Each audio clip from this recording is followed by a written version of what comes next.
And so that was huge. Puberty and going through menopause is that when we got married, she's I think the one instance, like not talking about like hormones, but I need a plan. Yeah. And went through menopause.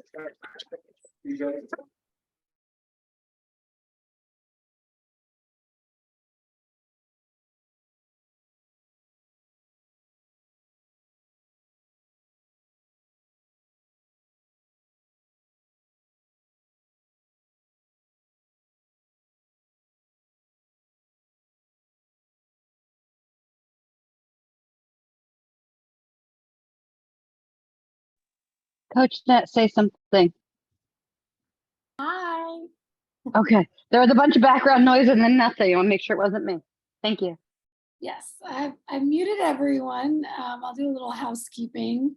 Trying things a little different this time by getting the live stream going before I let everyone in, since we had some technical difficulties last week. So that is the plan going forward, is to make sure we are live, make sure we are recording. Let me make sure we are recording. We are recording, great. Recording, we are live, everything is working. Now I have everyone in. A little housekeeping as we get started tonight, because it's been amazing to have more of you on the Zoom with me. So I have muted everyone for now, and I ask that if you have questions throughout, of course, you're always welcome to ask the question, particularly if the question pertains to what I'm talking about at that time. Feel free to pipe in, unmute yourself, or raise your hand, or drop a comment in the chat in the Zoom, if you're on the Zoom with me, or if you're in the Facebook. Thank you, Lana, for saying hi. I know you're there. I know it's working. If you're in the Facebook live stream, you can type a comment there and I will see your questions there. If your question relates to the more general topic or something related to the topic, but not specific to the specific subject matter I'm talking about at that moment, please hold your questions till the end, write them down, and we can get to those as well. If they're just kind of about training in general or something kind of related or tangential to the main topic. So with that being said, welcome to our final training series masterclass of the month of August. We have been talking about training all month long, and this one will wrap everything up with a nice little bow. Hopefully really understand very well the concepts we've been talking about this whole time, which is how to put together your own program, or how to better understand the program that you have from a coach or from somewhere online or wherever you may be following a program from. So tonight's topic is all about progressing. How do we progress through a training program? Progressions that you can do to keep yourself making progress. Because progression is about progress. It's about progressing. So ultimately, everything we've talked about until now will not make a difference, will not matter one bit if you are not progressing with what you're doing. You can take all the concepts we've talked about. You can talk about how many days a week, the frequency, the volume, the duration, the exercise selection, the equipment selection, the order of your exercises, the body part split, all of those things we talked about, the load, how much weight you're lifting. None of that is going to matter if it's not progressive. So welcome to Monday Masterclass with Coach Nat, the Keto Bikini Pro, where we are tonight talking about my favorite subject, which is progressive overload, and all the many, many ways that you can do that beyond just picking up more weight, which is always the thing people think of first. So, all right, let's dive right on in here.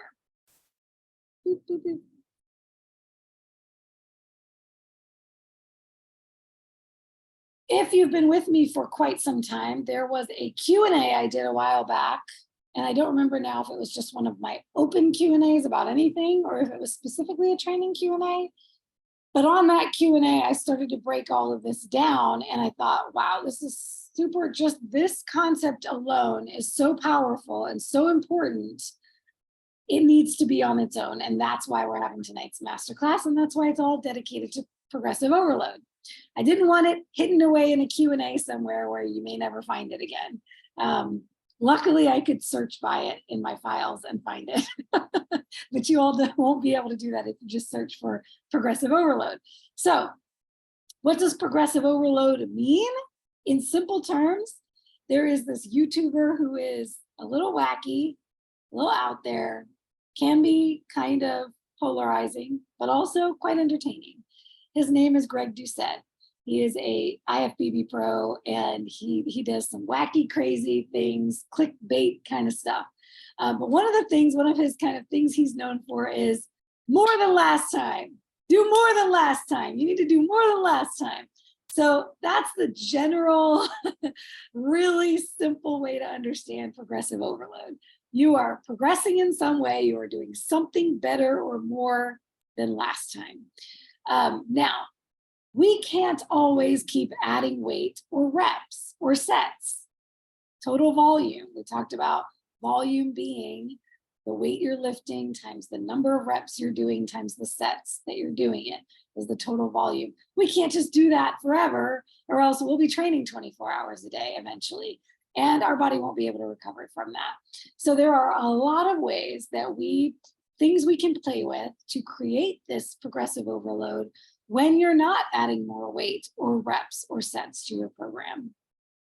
So I've got 1, 2, 3, 4, 5, 6, 7, 8, 9, 10, 11, 12 different things here on this list. And there are probably more that I forgot about or didn't even think about.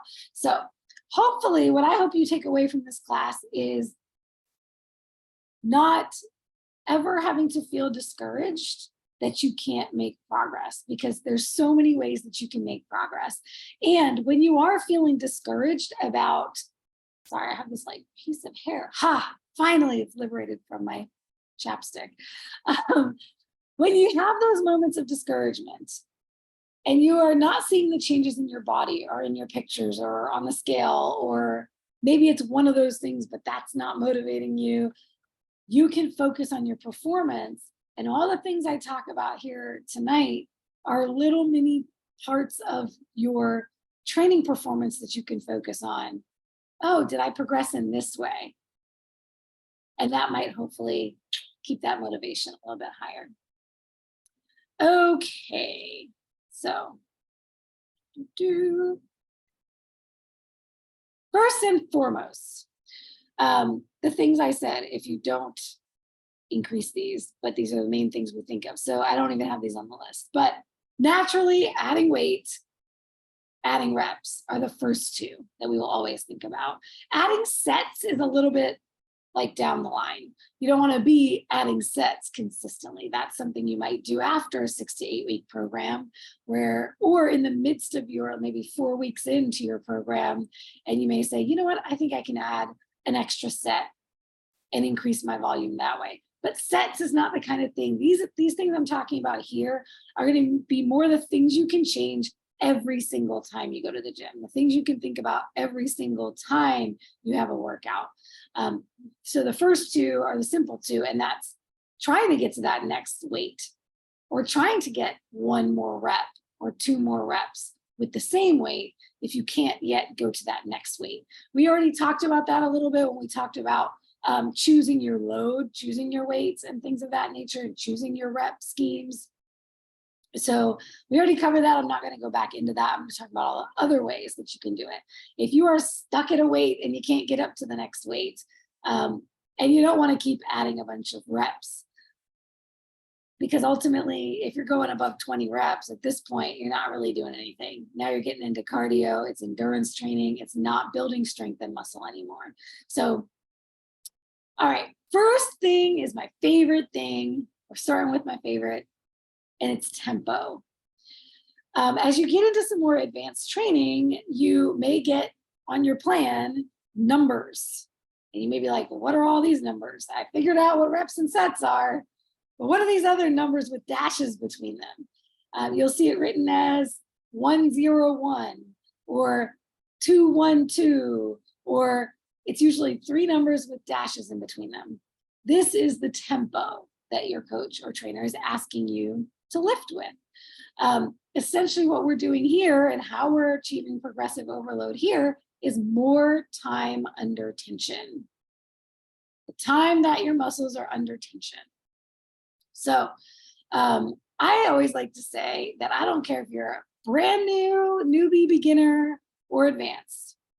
The best way to lift all the time is going to be slow flex, slow release, meaning slow concentric movement, slow eccentric movement. And my absolute favorite is the slow eccentric, or the negatives, we call those. So that is the releasing of the muscle. You've contracted it, and now you're releasing slowly under tension the whole time. That is my favorite way. But you can do it with a slow concentric and a fast eccentric. You can go a fast concentric and a slow eccentric, or you can go slow on both, or you can go fast on both. And there are times where you want to do any different combination of those things. We talked a little bit about burnout sets on the very first class in August. That is adding higher rep set at the very end of your sets. You've done 2 or 3 sets, and on your last set, you might do 20 reps. On a burnout set, we're typically going to be lifting faster. I'm not going to expect really, really slow movements on your burnout sets. So that's an example of you can go faster there. But generally, most of the time, I always tell everyone just to slow down, because 9 times out of 10, the default position is just lifting too fast, because you're kind of like this mental thing of wanting to get through it. So you're going too fast and you're not really getting the tension that you need. So slow tempos is a great way to increase your progressive, or to progress, to create that progressive overload, increasing the time under tension. And you can do a little research, do a little Googling on tempos, and have some fun going down some rabbit holes on that. I'm not a big one, like if you're one of my clients, you're not typically going to see me giving you tempos. I just always say, take it slow through the whole movement. I never, and I'm not a big proponent of counting and tracking these kinds of things. Just like, I think it was the last masterclass where I said, there's a concept about reps in reserve. And these are like getting scientific and technical and advanced. And I don't play around with, oh, well, what's the percentage with which I lifted this one? Let me work on a different percentage and try to assess my reps in reserve. And I just lift.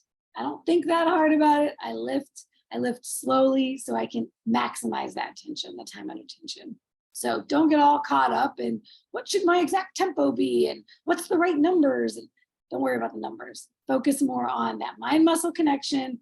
Am I contracting? Am I feeling the muscle engaged through the entire movement is what I kind of more want you focusing on for that one. Yes, Juliana, just show up and do it with intention. I love it. Yes. Okay, another thing that's very similar, but a little bit different, is static holds. So these are things we know about when we think about planks, for example, is the perfect example of a static hold. But you can do static holds with a lot of different movements. One of the best ways you can do static holds in your traditional lifting is a pause. And sometimes we call that pause reps. What I love is a pause at the bottom of a squat without releasing the tension. So you're holding that tension, and I just shouted out one of my shred ladies in my shred group because she posted a video of her squats, and I said, oh my gosh, she has this beautiful pause at the bottom. And that is an incredible way to use static holds. A pause at the bottom in a squat is a pause in the fully contracted muscle. So for a squat, it's the opposite of a bicep curl. The concentric on a bicep curl is lifting up. The concentric for a squat is squatting down. So at the bottom of that movement is where you would pause. And then Michelle had those today. Woohoo! They're burners, boy. They are burners. Whereas with a bicep curl, the pause would be at the top, but not so far at the top that you are now resting at the top. You want to keep that engagement. So it's where that last little bit of tension sits before you lose the tension. And so think about that in any movement. Oh my gosh, for the quads, leg extensions, pausing right at the top, but without releasing tension. With your hamstring curls, pausing when you are in that fully curled position, kind of holding that. Ooh, y'all, you know where I really love to do these? I just had glute kickbacks in my program for the first time in a long time with the cable machine. So I love to, on that very last glute kickback, hold at the top of that movement. And this is what my glutes look like when I'm holding at the top of that movement. They are engaged. And I like to even do little pulse movements at the top. And you can do the same thing with, and this is kind of a different concept. I may be talking about it later, or may not. But you can hold and you can pulse. You can add a pulse. Glute bridges is a great place to do this. The glute kickbacks. Squats, I have done squats with pulses. There's a lot of places where you can add pulses. So static holds or pulses. Other examples of static holds, you got your wall sits. You can do, a lot of the core stuff is really great. Static holds are great for core. So the hollow hold, which is kind of like the exact opposite of a plank. And you're in like this little boat position with your head and arms on one side and your feet on the other side, and you're holding that tightness in the core. I just had this chat with Console. The hanging, like instead of doing a hanging leg raise, you can just do a hanging hollow hold and hold your body in that position. So you're holding with your lower abs, but you're not bringing your legs all the way up or your knees all the way up. Here's a cool way that you can use static holds. And it's kind of combining two other concepts we're going to talk about, which is unilateral work and alternating reps. So for example, if you're doing alternating bicep curls, you're holding weight with both hands, both arms, but you're moving one arm unilaterally while the other one is still holding weight. So you're getting a static hold on one arm while the other arm is moving. And you can play with this in a couple different ways. You can hold at the bottom, or you can hold one arm in the bicep contracted position while the other arm does the work. So there's lots of ways that you can incorporate those static holds into any exercise that you're doing. All right, so tempo, static holds, unilateral work, perfect segue. Unilateral work, it's not necessarily adding progressive overload, so to speak, but it is, and this is the same thing I'm going to talk about in the next concept, it is increasing the muscle through more isolation of that muscle. Excuse me, it's increasing, did I say the tension? Increasing the tension on the muscle through isolating that muscle more. So when you're doing things with both sides at the same time, sometimes one is going to fire a little bit more than the other. So one might get a little more tension than the other. If you're doing things unilaterally, you're focusing, the mind-muscle connection is going to be stronger because you're only focused on that one side. And I think I talked about this in a previous masterclass, but unilateral work is amazing. This is where we're doing single arm, single leg work. It's amazing for fixing imbalances. without saying, okay, I'm going to lift more weight on my left than my right because my right is stronger, my left is weaker, so I have to add more weight or add more reps. That's not generally a good way to fix that imbalance. The better way to fix the imbalance is to start your unilateral work on the weaker side. I threw that tip into a previous masterclass.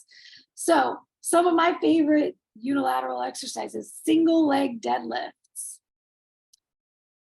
I talked about, I think last class when we talked about exercise selection, I said for bodybuilding purposes, sumo deadlifts and conventional deadlifts may not be the best bang for your buck with what we're trying to do with bodybuilding, because it's going to place a lot of load and a lot of technical need for technical ability on your body, and it's a full body exercise. So I love single leg deadlifts for really building those hamstrings, the glutes, the whole posterior chain, and even your back and your core, because now you're also engaging balance, which we'll get to later because balance is another concept we're going to talk about. So single leg work. I just got my new program, and single leg extensions are in my plan for the first time ever. I have been doing leg extensions with both legs forever. So this is going to be really interesting to see. I'm sure I will uncover some imbalances that I didn't know about. So I'm very excited about this. You can do the same thing with leg curls. There are some gyms have machines with leg curls that I absolutely love. A standing leg curl machine where you have to kneel with a not moving leg, and then the moving leg, the active leg, is you're standing, you're kneeling, putting your weight on the opposite leg, and then you're using that working leg to pull the weight. It is such a cool machine, but a lot of gyms don't have it. So here's a little pro tip that my most recent coach taught me. And it is that you can use the leg extension machine as a standing hamstring curl. So you face the machine instead of sitting in the machine the way you would sit for leg extensions. And you're going to shimmy yourself in between the seat and the leg extension pad. You have to drop it to the lowest. You have to drop it low so it'll sit on your calf, and then you pull up that leg behind you. It is really cool. It's a great workaround when you don't have that option for standing. And it's a great way to do unilateral work. Another way you can do unilateral work is just using the regular seated machine, but you're using it with one leg. So you're going to have to drop the weight way down. It'll be half the weight or even less than what you used before. Let's see, what's some other unilateral work that I really like? I love unilateral work for the lats, for the back, because you can lift a lot of weight on your back, but I find that I can lift more weight when I'm working unilaterally than when I'm doing lat pull downs with both arms or rows with both arms.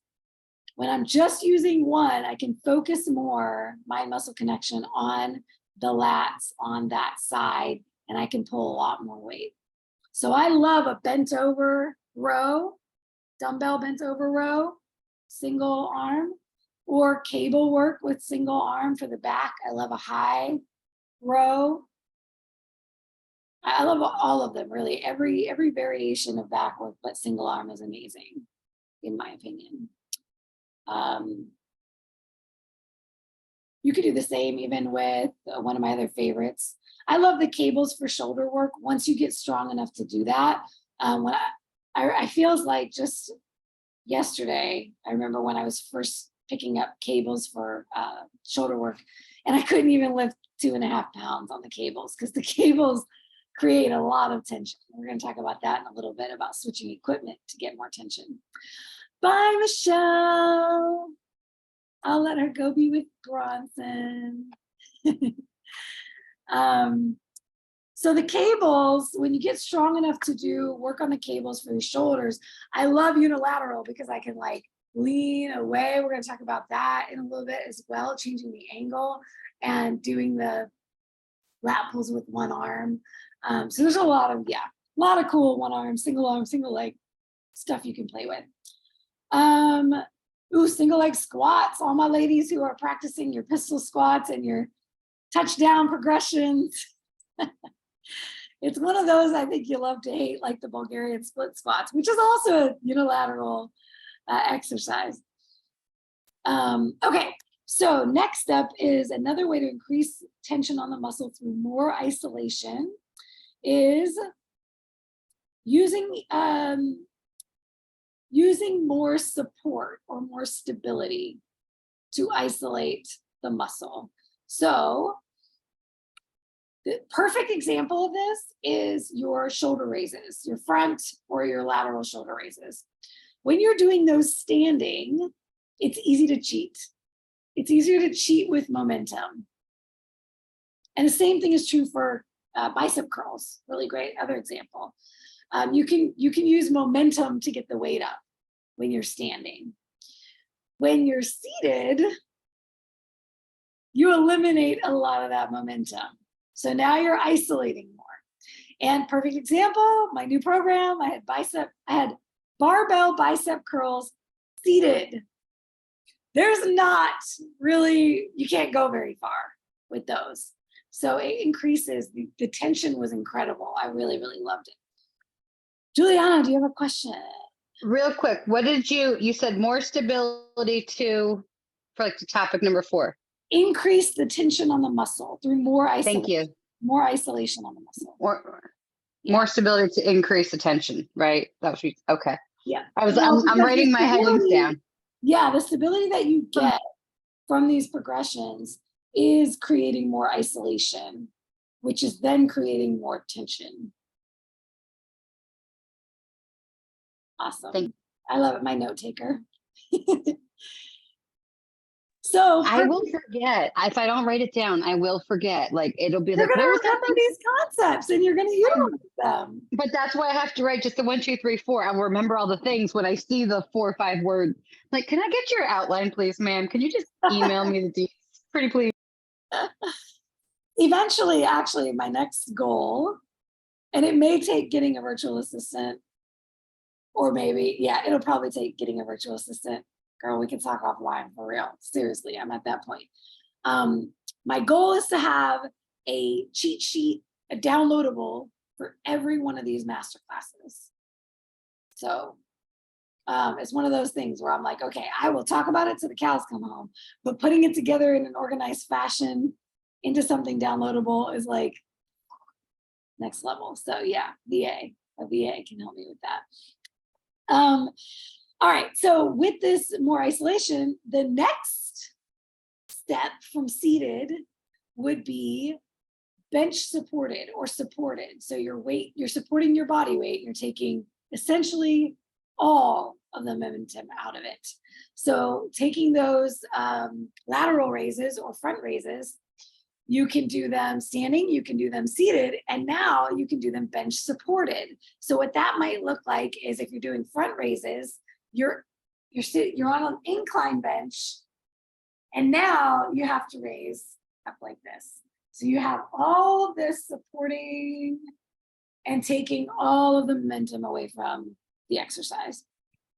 On the side, you would do the same thing. You'd go on an incline bench and you'd be lifting. It's going to limit your range of motion, but it'll also severely limit that momentum.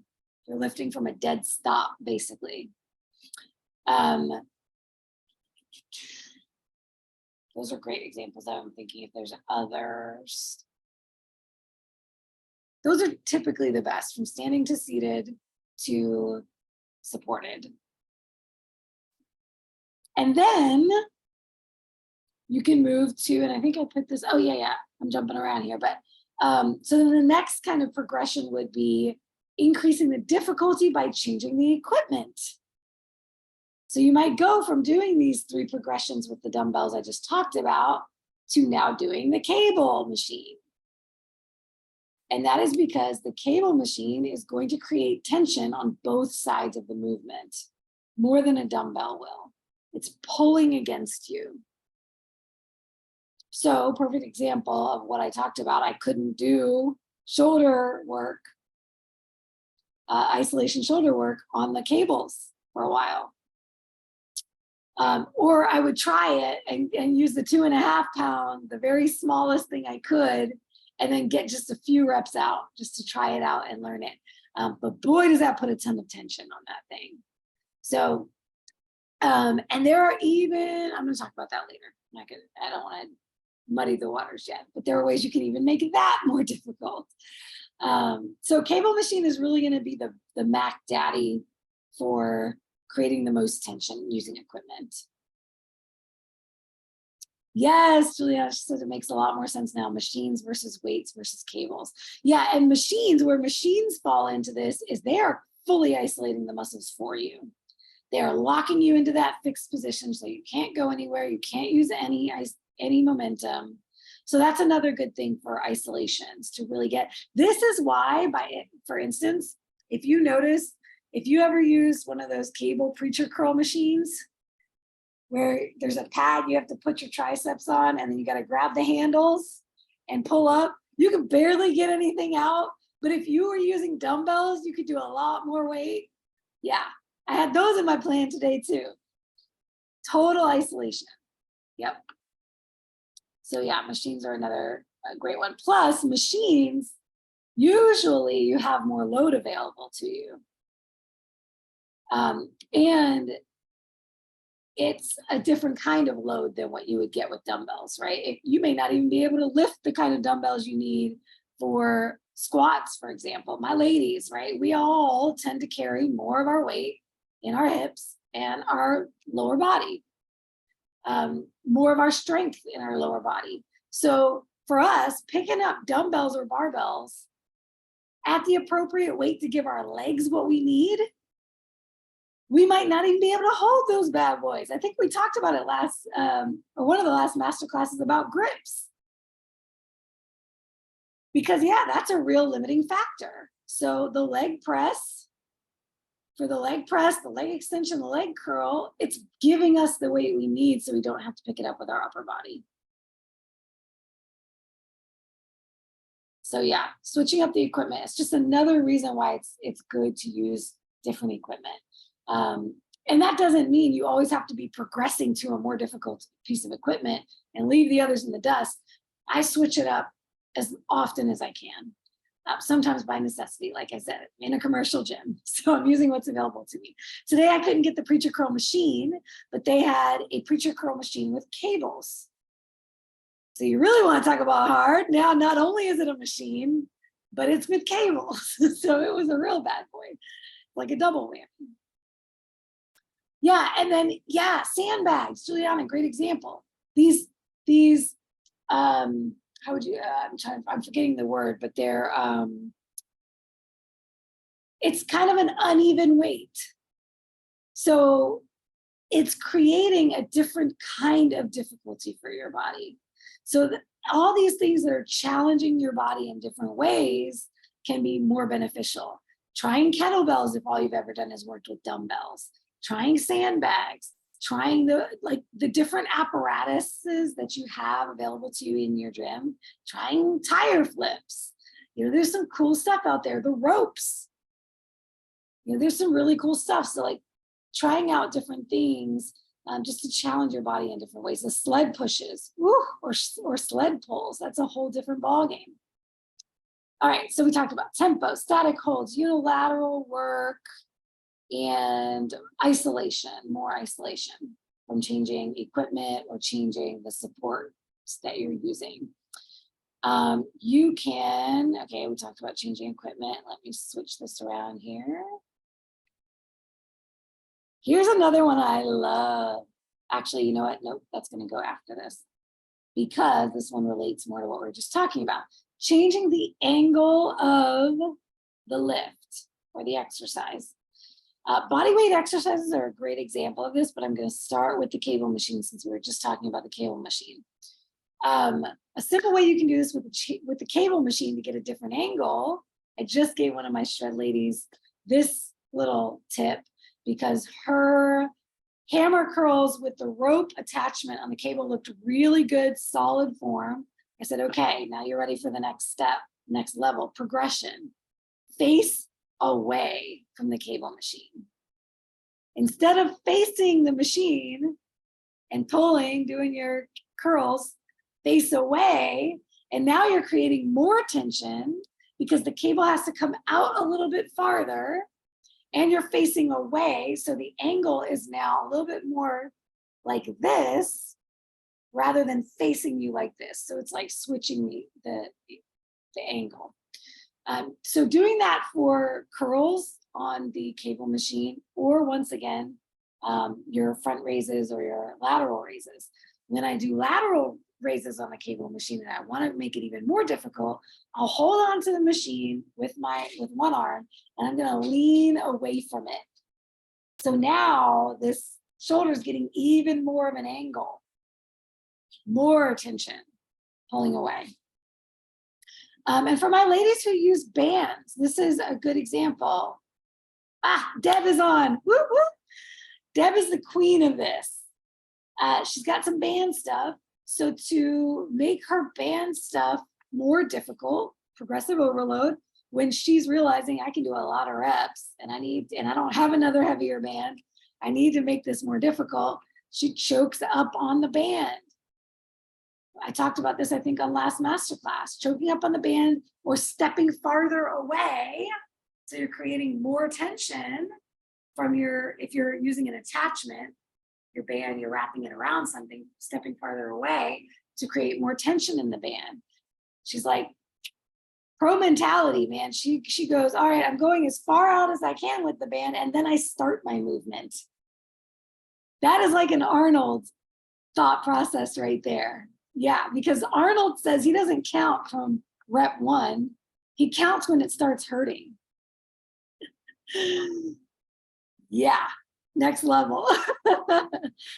All right, Christina, do you have a question? Okay, so quick question. So so there's an exercise that I've seen people do in the gym, but haven't quite attempted to do it yet. But it's with the ropes. So when you're doing like the tricep curls, right?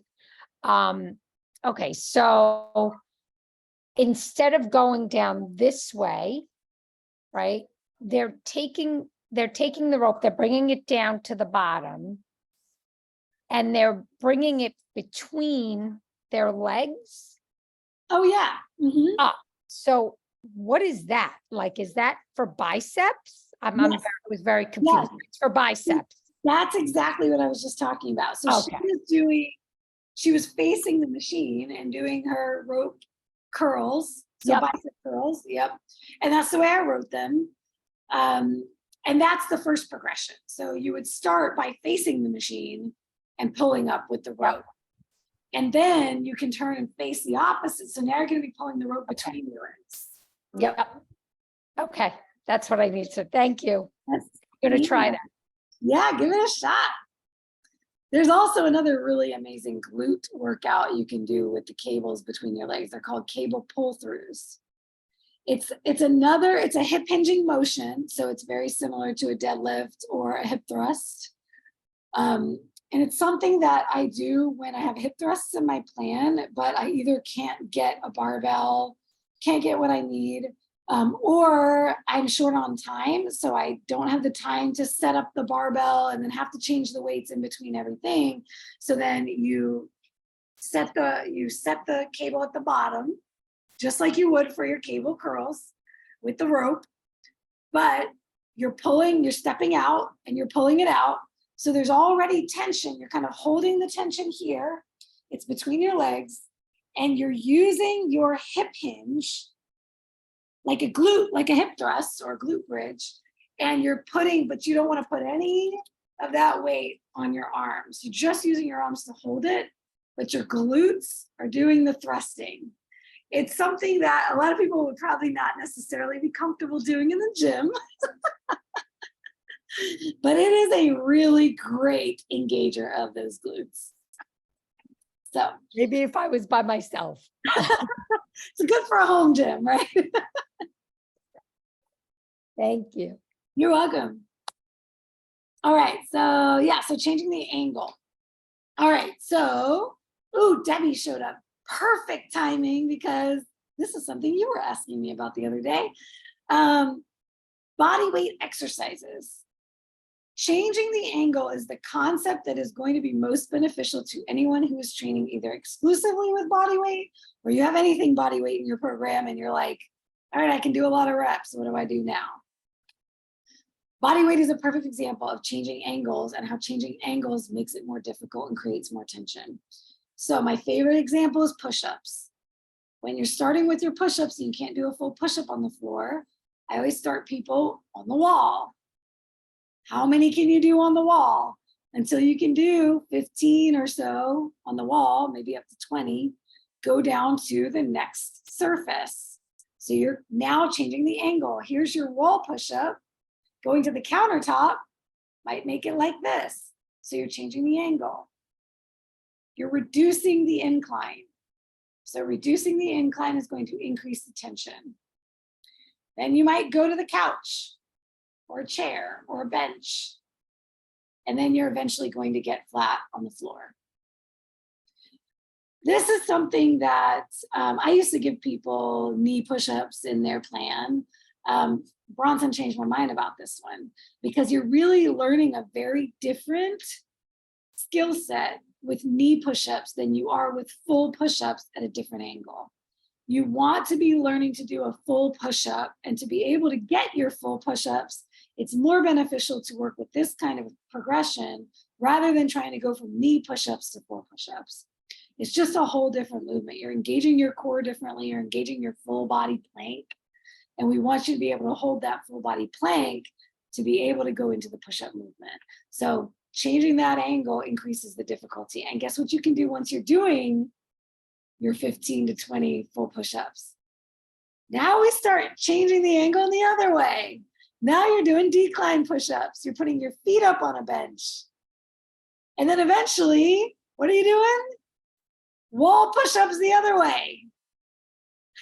Wall handstands. So changing that angle, keep changing it until you get to where you want to be. Juliana, question about that?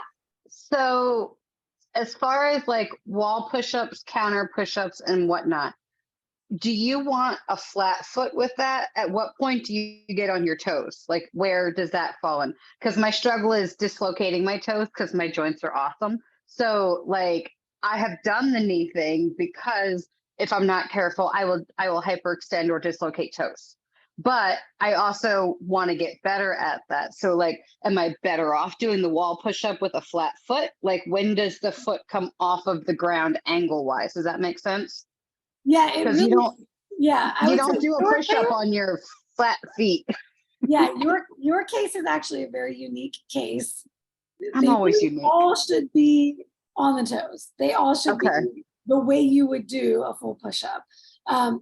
The only time I would say not to do that is if you have some sort of an injury. In that case, then you do have to work with some modifications. What I would say then is to try to be on the ball of your feet as much as, and not be putting any pressure on your ankles, because that is, you're really taking all the tension off of where you want it at that point. And that's kind of what I'm doing. I can get, like, if this is my foot, I can get to about there. But the moment I try to go here, like a normal push-up would be, that's when, like, every other day my toes going, oh my God, and all my big girl words come out. So I'm just like, are wall push-ups like that? Because I feel like that's not really doing it, but you know. Yeah, okay, I mean, ultimately, the question for everyone really is that, where are you feeling it, right? I did some corrective stuff with a client recently who was not engaging her lats on her rows, right? Back, push-ups are for your back and your chest primarily.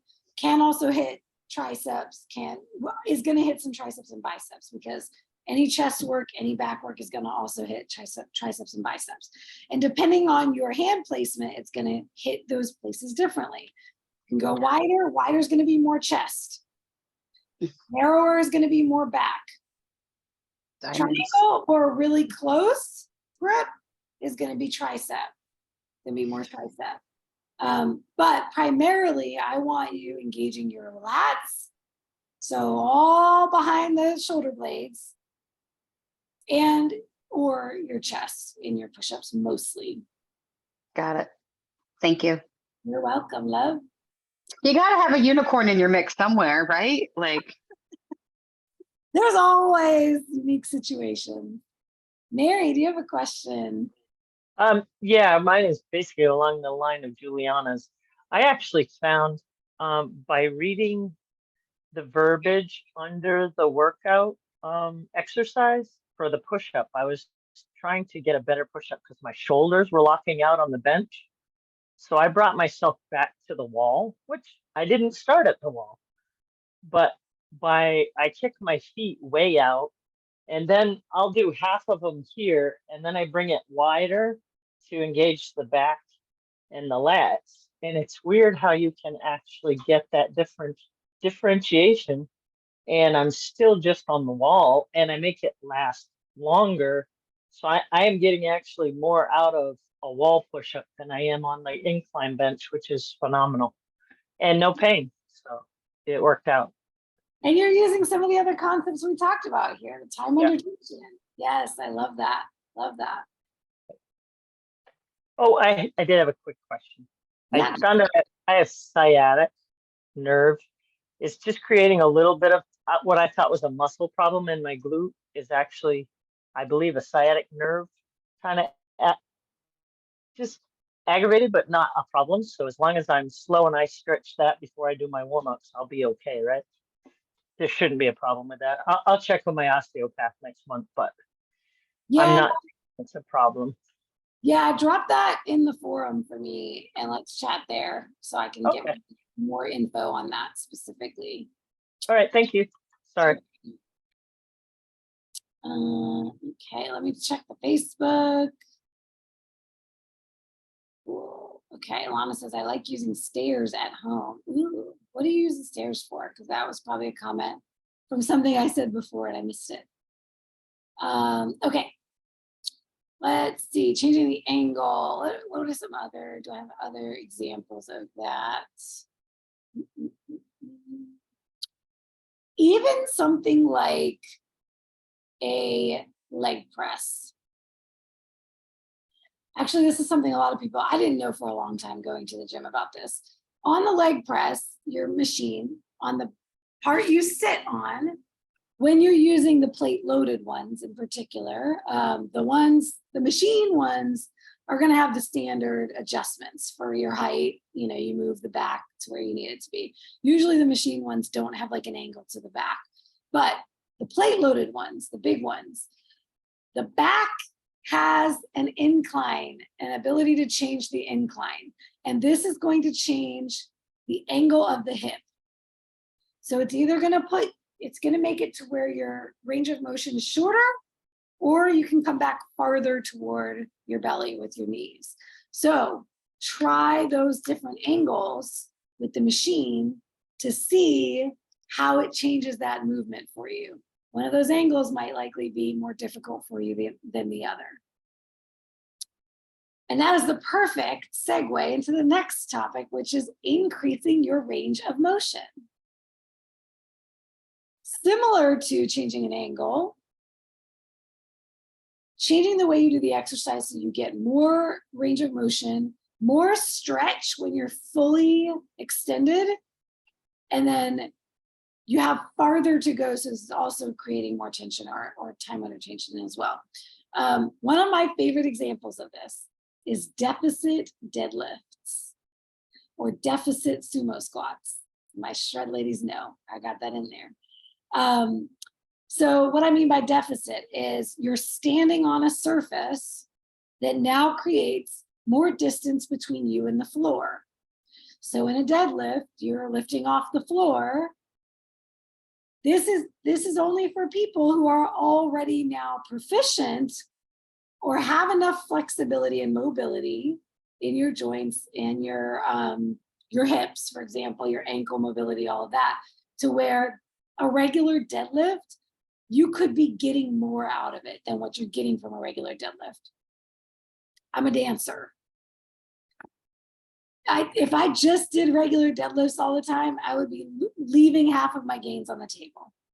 I need more stretch. I can go down a lot farther without compromising form. So I need more stretch in the hamstrings on the extended part of the hamstring of the exercise where I'm fully over to pick up the weight than the floor. So I need to create more distance between myself and the floor. So standing on a platform, or like, let's say 2 platforms, then you have a kettlebell in between the platforms, creates more distance. And now I can go down farther and a half farther to come up on that hip hinge.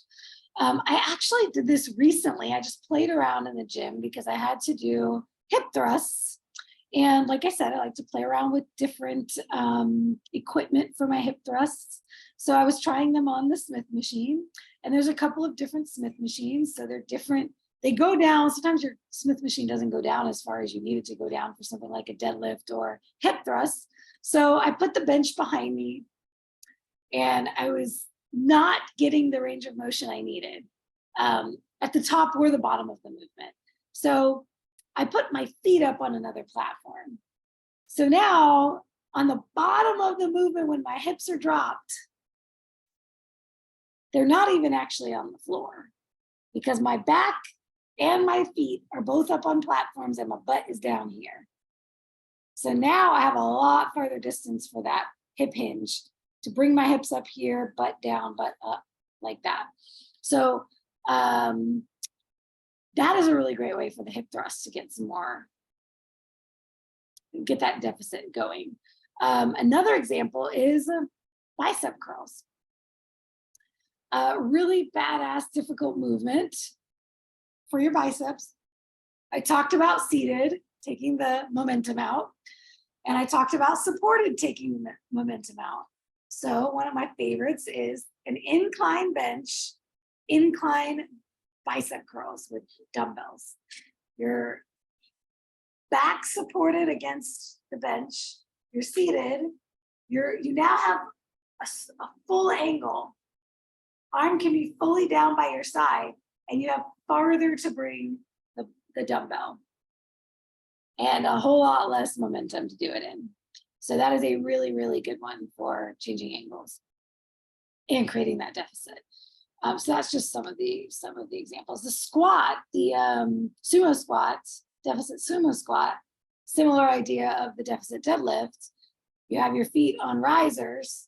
You're holding the dumbbell by the bell, by one of the bells, the top bell. The bottom bell is now hanging between your legs, and you're squatting down and coming back up. Once again, if you have a lot of range of motion and a lot of flexibility, you're going to be bumping the bottom of that dumbbell against the floor and not really keeping your legs engaged. So that's one of my other favorites. And I have a little trick for making that a more simple setup too. Because otherwise you're going to have to go get risers and set it up, right? But when you're in a commercial gym, one of the things I love to do is when nobody is using the ab machine where you can prop up on the dip bars and then do the hanging leg lifts, they have little steps on the bottom for you to step up into it. So I will stand on the little steps and hold my dumbbell, and that's my risers. So I just bring the dumbbell over there instead of having to set up risers, especially when it's busy in the gym. Plus, it's a machine a lot of people don't use. The Roman chair and all those things for the abs, not always as popular. So I usually can snag it. All right, so that's changing angles. That's increasing range of motion with deficits.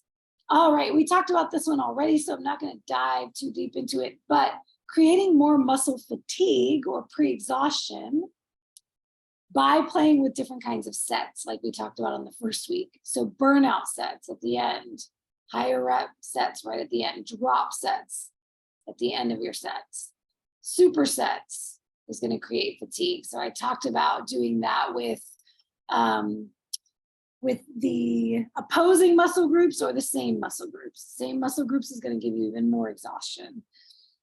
Giant sets. Pulses we talked about earlier would go into that muscle fatigue part. And then something else we haven't talked about, I don't think I talked about it. Yeah, I didn't talk about this, but quarter reps. So this is something that a lot of advanced athletes use, and you will do a full rep and then a quarter rep. So in your bicep curl, always the best example, easiest example, right? You do a full curl and then a quarter rep. So you're going down, you're coming up, quarter rep. So you're not adding a whole rep, you're not adding a half rep, you're adding just a little bit. It's similar to a pulse, but a little bit different. Half reps, I mean, they use all of them. Half rep, quarter rep. They're just all different ways to continue to exhaust that muscle. Those are the main ways to create that progressive overload. Now, there's a few others that will also create overload in kind of other ways. One is changing the frequency of training a muscle group, adding more frequency, changing up your split. We talked about splits earlier in the week. So you've done a split for a while, same split for a while, and you're like, okay, I have a lagging body part that I really want to build, to bring up, and I want to create more progressive overload. Add that in more days a week. Y'all in the shredder seeing in my advanced group, 2 days a week of shoulder training and 3 days a week of leg training based on that split. My new plan, I get shoulders 3 times a week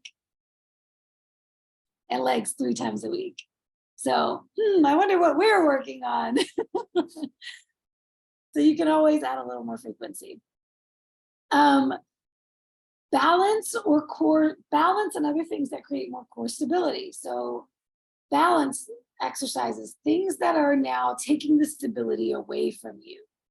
So we talked about stability creating more isolation in a muscle group. This is the exact opposite of that. You're removing stability and you're creating the need to create the stability within your body. So you now have to become the stabilizer. Your stabilizer muscles have to engage. So these are the core, especially the full wraparound core from the front to the back, as well as muscles around that particular muscle group that are built for stabilization. So now you're actually not increasing the isolation. You're not isolating that muscle group more, but you can create more strength and build more muscle by also actively engaging the stabilizers. So it's interesting because this will kind of work both ways.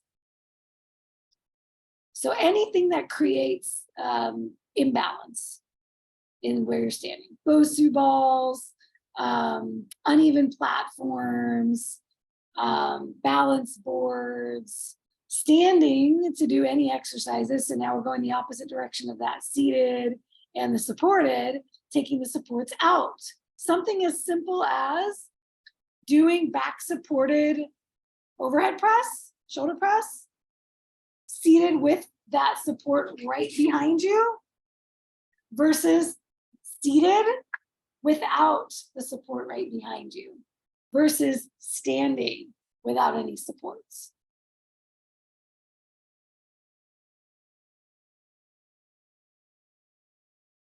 Yes.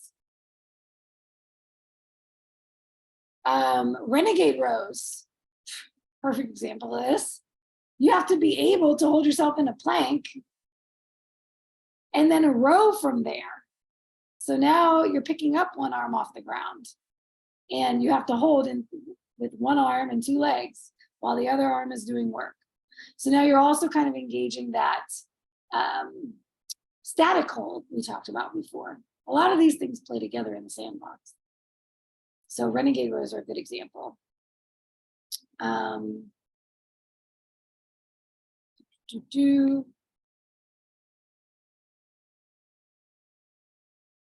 then finally we get to, this is kind of like the final aspect of it, is progressing to actually more difficult variations of the exercise. I think I brought up landmine deadlift. No, not landmine deadlift. Well, yeah, landmine deadlifts would be a good example of this. I never had landmine. Never really had landmine anything in my program for many years. And then I started adding in these landmine movements, which if you don't know what a landmine is, it's a barbell taken off the rack and it's shoved into a little container cylinder that will hold it in place or put it in a corner. Some gyms have little metal apparatus that'll hold it in the corner. So you stick it in the corner and now you're using one end of the barbell to do work. I love shoulder landmine presses because now, and my other new favorite is landmine deadlifts. And you can do them stiff leg, you can do them Romanian, or even do them single leg. Badass movements. What these movements are doing is you have to have more stability. So this is similar to that balance piece. You have to create more stability with your body with these movements, and it now becomes more of a compound movement. Most shoulder work is going to be very isolated. Overhead press is more of a compound movement, and landmine definitely makes it compound. You're now kind of engaging this whole side of your body, and you have to be stable in your legs. So different variations. The one I was talking about the other week was my Jefferson squats. I could live the rest of my life and never do a just Jefferson squat again. I'll be happy. It was not something I ever even knew about. So this is why I put this last. It's like, sometimes you see crazy stuff online. Most of the crazy stuff you see trainers doing and influencers doing is completely unnecessary. Sometimes these movements have a purpose for advanced athletes that have exhausted all of these other ways of progressive overload we just talked about. They're already doing drop sets. They're already doing half reps. They're already throwing everything they can at it.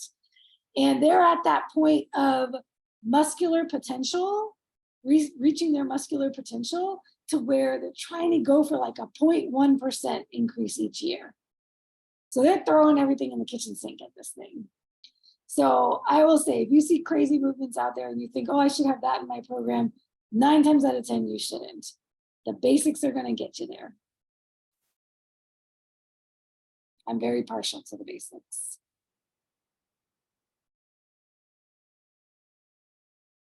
Oh, yes, Lana. Okay, she said she used her stairs at home for the push-ups to change the angle on push-ups. I love this idea. Start higher up on the stairs and then progress down. That is brilliant. It's like a built-in ladder for push-ups. Thank you, Lana, for sharing that. Awesome. And I just thought of another one with the angles as well. Did I just lose it?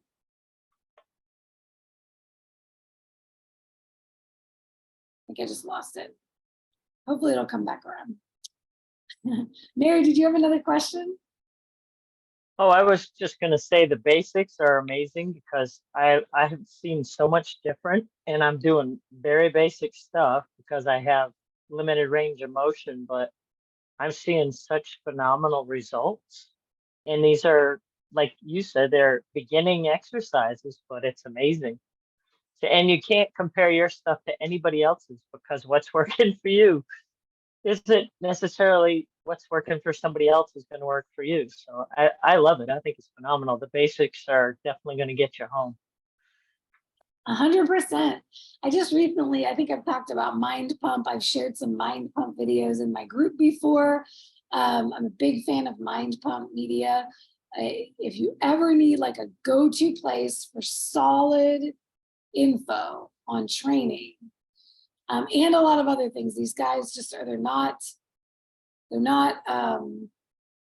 meatheads. They're innovative, and they're the kind of people who reevaluate the way they think about things as new things come out there. So I like a lot of what they have to say.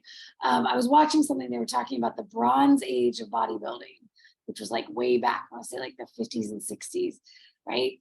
Way before steroids were a thing or anything else, and all this funky new age working out styles of working out ever emerged. like all they had was iron, basic stuff. There were no crazy machines, no apparatuses.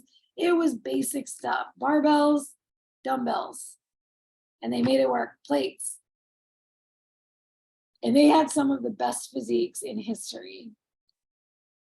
So yeah, the basics work. Now I remember what I was going to say about angles. Rotational stuff. For instance, with your Bulgarian split squats, to create more tension on the glute, you can do them twisting. So you are doing your Bulgarian split squat, you have your weights either on with one hand or both hands, and one leg is in front, one's behind, and you're twisting toward the front leg.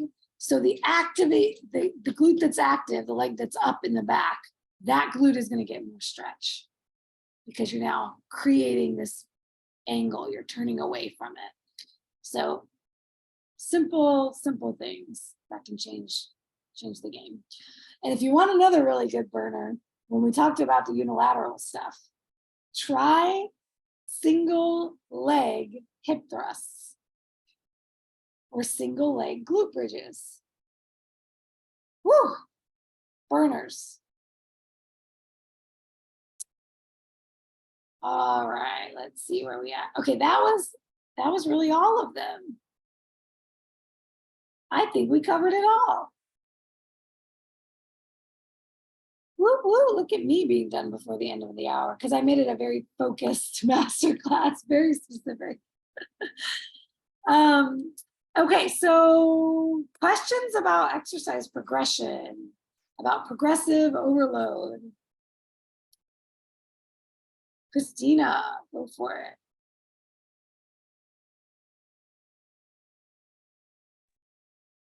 Okay, so I've been focusing on progressive overload, and I've really started like noticing a change.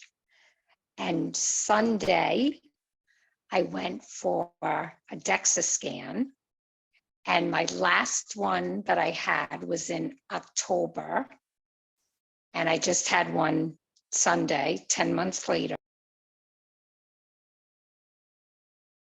Oh no, you went on mute. You're on mute. Can you hear me? Yes, we almost missed the good part. Oh, so yeah, so I was pretty excited about gaining all that muscle. Wait, you have to say it again because we didn't hear it.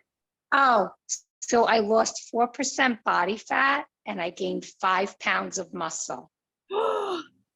That is incredible.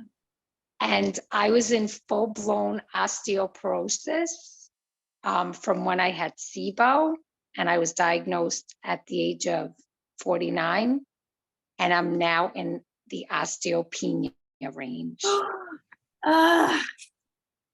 This is what strength training can do for you. So I was really happy. Christina, that's incredible. I'm so happy for you. Oh. You're going in the right direction, Mama. You're going to reverse that thing. You're going to completely reverse that osteoporosis, osteopenia, bone density, all of it. I'm trying. Oh, I love it. That makes me so happy. Thank you for sharing. So I just had to share. You're not. So thank you. You're a lot not of work trying, today. Christina. You're doing. You're making it work. Woo! Congratulations. Hell yeah. This is what I'm talking about. Like when we can get out of just the lose fat mentality and focus on building our bodies, creating the body that we want, it comes from this. It comes from lifting, eating adequate protein, getting adequate fuel, feeding our body the nutrients it needs to repair. Yeah. It's been a long road, but it's paying off. So, yeah. And you're like an inspiration. So thank you. Got you, Mama. I got you. That's awesome. Well, I'm feeling darn good right now. because Natalie, I did the 40 pounds on the lat. Oh, And crazy, I just finished doing the bench, the side, what do they call it? Dumbbell single arm bent over. And I have never, ever, ever thought, now y'all might be there, okay, but I'm not that damn strong. I did not think I would get to 20 pounds of doing that. I just was on 15 last week. it's central nervous system, baby. It's the central nervous system. You can do it. Your muscles can do it. And you're fine. I did it. I mean, I started when I did the lap, I started with, I did 15 and I went on, and it was on 30. I went, okay, Rhonda, it's time for you to try to move to the 40 because it doesn't go 35. And I went to the 40 and I did 12 and I went, but by the time I got to the third set, I could only do 10 on 40. You're learning, mama. You're learning. Yes. Hey, Rhonda. But it feels Rhonda, good because I feel so strong, huh? Rhonda, it's Juliana. You're like, oh, I could only do 10. This girl just touched her toes for the first time in like a decade last week. Okay. So don't downplay your 10 pounds. I will come for you because some of us are just like, today, my RDLs, I was like, I didn't have any braces on. There was no chair in sight and I didn't die. Like they're ugly and they were horrible, but I did it and didn't die and I didn't fall over. So you take those 10 pounds and you cheer for yourself and you be No, happy. it was 20. Again, a 10 pound. I couldn't believe I got to 40 on that and 20, lifting 20 pounds. You're on your way, girl. Go Yes, you. it is. Snap for Rhonda. Oh, Never. My husband kept telling me, try, okay, go to 15. I can't do no 15 pounds. But I think